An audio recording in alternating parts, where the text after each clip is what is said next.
আবার কেউ কি করছি না, কিন্তু মাংস দিয়া পাপ ব্যবস্থার দাসত্ব করি। আবার কেউ মাংস দিয়া পাপ দেহ তার ব্যবস্থাকে তিনি স্বীকার করছে, ভেবে চলছেন।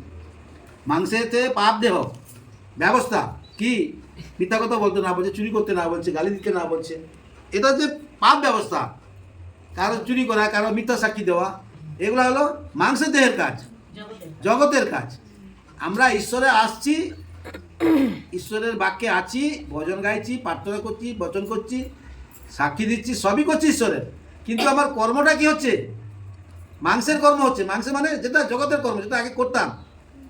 ঈশ্বরে আসার পরে ঈশ্বর তো মন পরিবর্তন করতে বলছে, নতুনত্ব আসতে বলেছে। আমি কিন্তু এলাম, আসার পরেও সেই পুরানো জগতের কাজগুলোকে আমরা ত্যাগ করতে পারি, সেই জগতের দাসত্ব করে চলছি। সেই জন্যে আমাদেরকে সর্বদা পরমেশ্বর পিতা এতক্ষণ দ্বারা কাটদির দ্বারা খুব সুন্দর শিক্ষা দিলেন। তো আমরা যেন সর্বদা সেই ঈশ্বরের কাছে থাকি, ঈশ্বরের ব্যবস্থা অনুসারে যেন চলি, আর